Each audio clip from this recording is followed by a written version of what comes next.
syrup mishap. So part 2, like I've got my chocolate syrup. It's still on my handle. It's still on my knife. I've touched my cutting board with things, okay? And those were just my hands when I was grabbing or moving. So you can't see this, but you can see the chocolate syrup.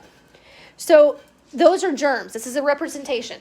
Now I wiped this down, but you still see it.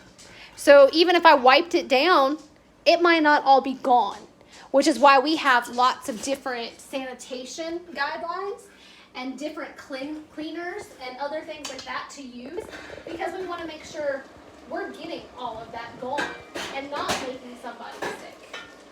All right, that smells delicious. I'm going to turn our heat down a little bit. And I'm going to go ahead and I'm going to dump our black beans, our tomatoes, and our corn into this guy.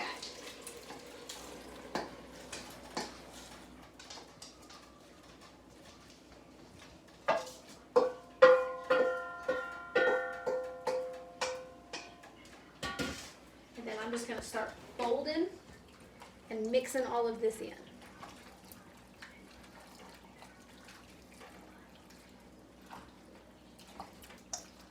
Should have got a bigger pot, guys. It's gonna be a lot of chili. Yeah, it is. I didn't think I had that much wet ingredients.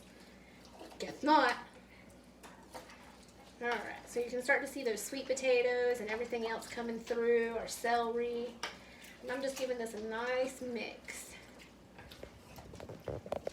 Alright, so now I'm going to take this and I'm going to fill it just above with water.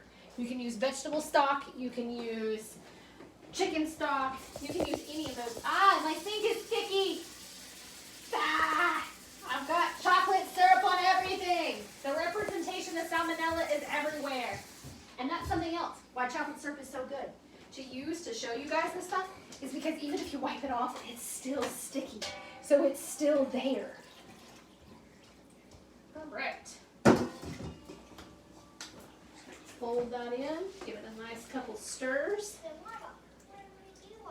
I'm going to put my lid back on it. And we're going to turn my heat back up and we're going to boil the daylights out of it for a little bit.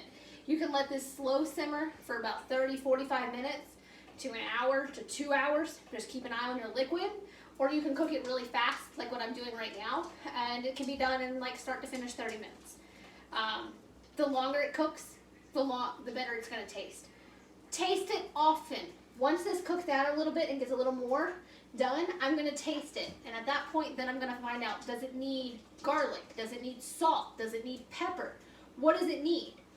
So I know for a fact, because what is Chef's favorite seasoning? Brian, I know you know the answer to this. Montreal steak seasoning.